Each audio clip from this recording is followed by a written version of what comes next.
back with another video. Alright, so in this video, um, it was just a casual little online game. I just want to explain my thought process and what I did.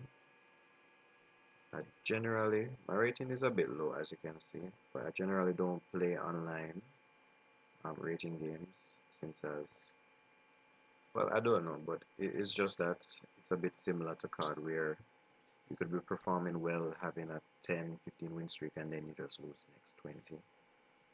So from I noticed that, I just don't really play rated games as much, since as if I do play rated games, I'm going to be a bit too drawn into it. So I just play a little casual game here and there. Alright, so this was just one game that I played this evening. Um, Alright, so in general, for myself, I always play the King's Indian. Alright, but the King's Indian, you can play the King's Indian against almost anything except e4. Alright, in that case, when it's a case where you have e4, um, you're generally going to meet in a lot of problems with the King's Indian. Alright, so that's why I'm trying to add to my repertoire or my openings. I'm trying to learn the Carro Kann. Alright, so I don't fully know the Carro Kann as yet, but I know the basic first one or two, three moves. Alright, so as you can see, the first book move or the book moves that I have are just two. Alright, so I don't really know much, but I managed to navigate my way through the opening. And now I'm going to show you how you can do the same. Alright, so Carro Kann generally begins with f6, and then the follow-up is d5. Alright, now with the Carro Kann you have many variations. Alright, in this case I went for I didn't go for the exchange variation where I took a pawn in the center. So I just build my momentum around the center of the board. Alright, went for a pin. So in general, you don't want to worry too much about the center being attacked. Alright,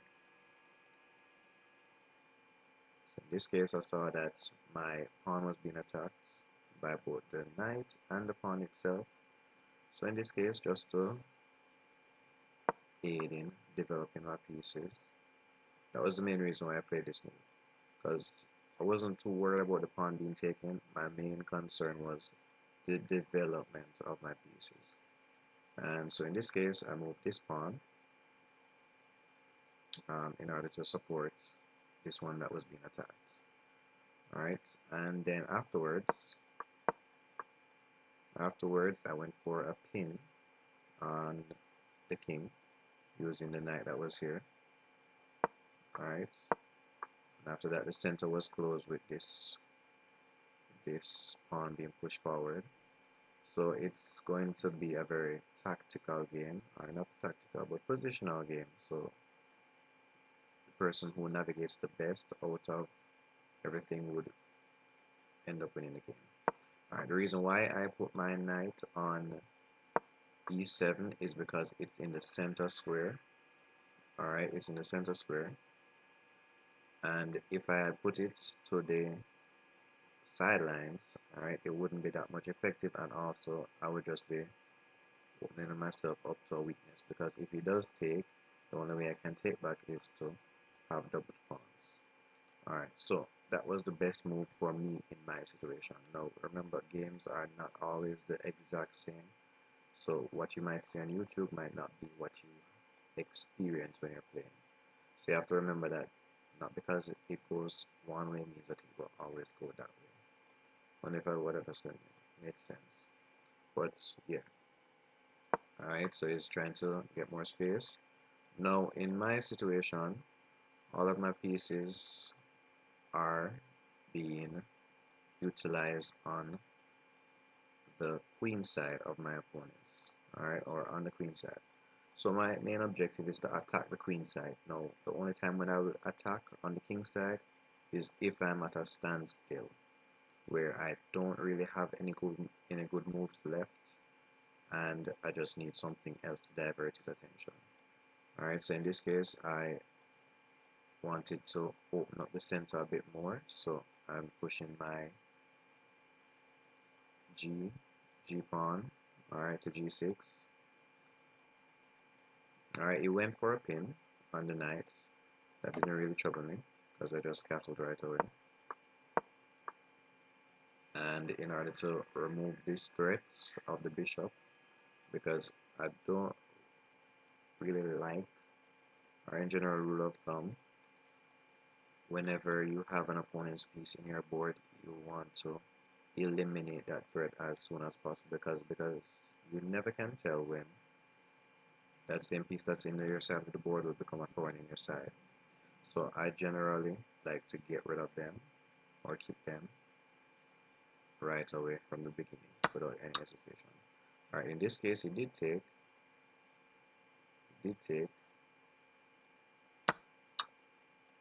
recaptured with the queen. Remove this queen. I moved up to get more space on the queen side because remember I said I was attacking queen side. Alright. Developed my light square bishop. Was an equal trade. Came back. Alright, now in this case, alright, my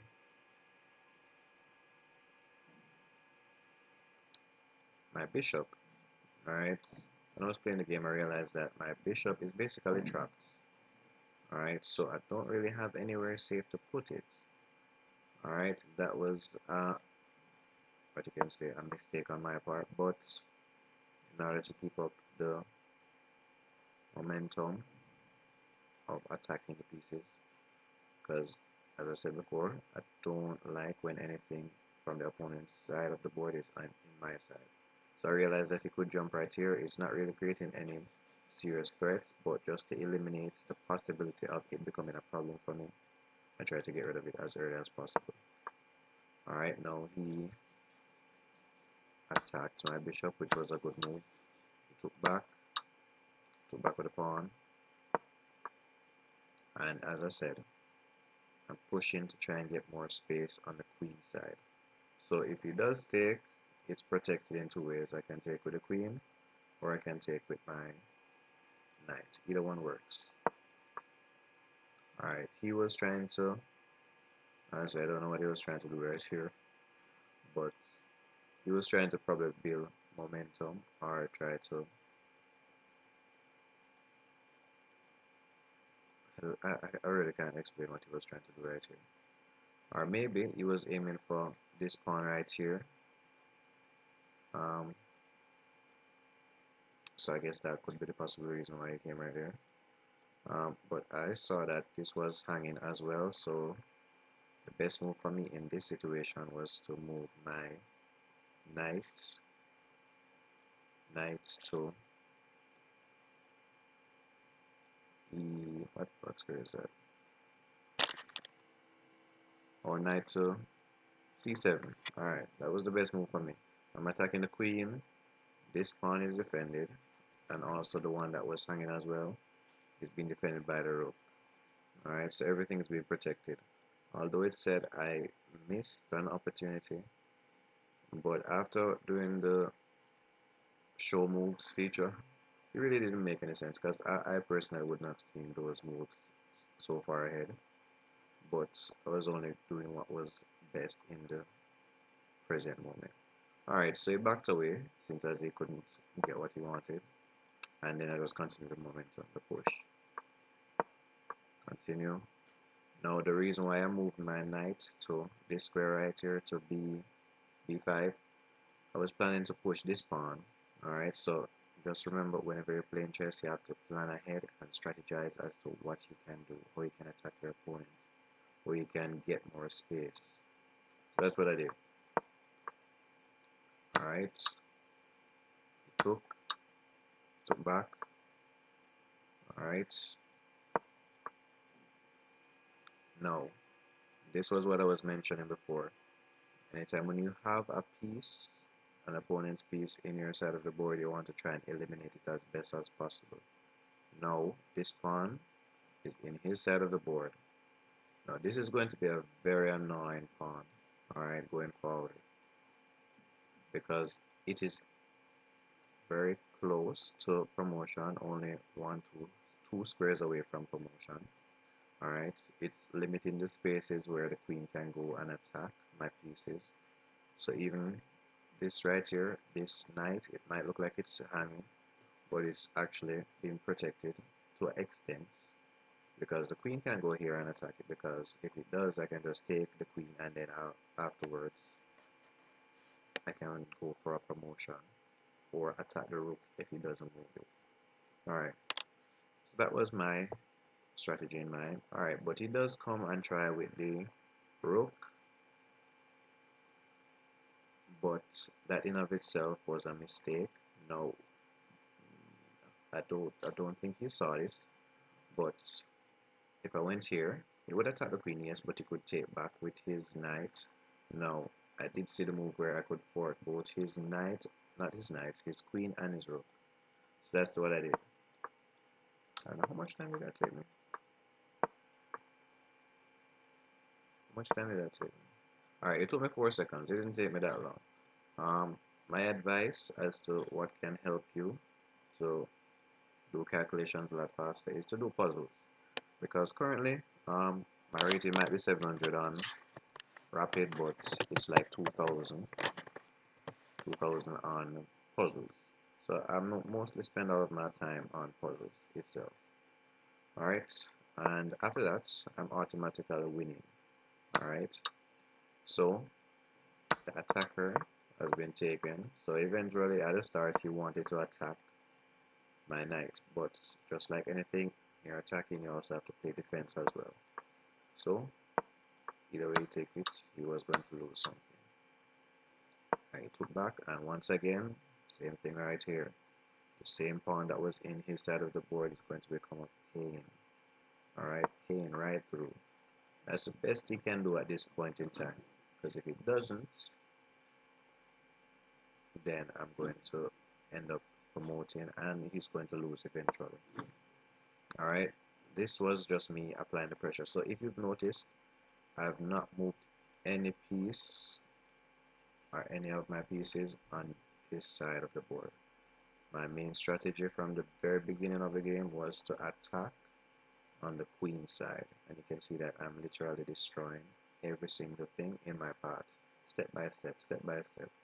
And that's how you play chess. Alright, you come up with a strategy, analyze whether it's a good one, and you just follow through and make as much good moves as you can to try and see if you can win using the same strategy.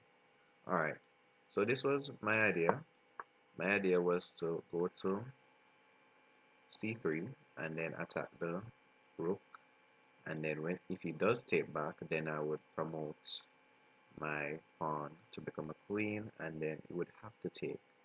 Alright, if he doesn't, he'll be losing more material. Alright, that was my idea as to what I wanted to do. And he really doesn't have any options, really, or any alternative, because if he does move his queen from right here, I'm going to promote. Alright, and if he does move the rook, that's not really helping him either way. Moving the rook doesn't really help him. Alright, so either way, he is basically almost in the ringer. Alright, now this is where I just followed through on my strategy. Right, he did move to a square, which I don't know what that is doing, but I just followed through with my plan. It was even better now that he made this move. Alright, it's knight to put right here, because when I do take the rook, he doesn't have any way to take back the queen. So it's a win-win for me, and then afterwards I'll just take his knight, and then it would be double trouble for him, because I would be having two queens and two rooks. So there's really no coming back from that one. And then eventually he just resigned. So this is just my thought process of how you can play better. So, as I said, just come up with a strategy, follow through, come up with as many ways of how you can make that strategy as feasible as possible. Does it make sense? Am I winning material? Am I getting a advantage when it comes to my position? So this is it, and tell me if there's anything else you would like to see in the future on the channel.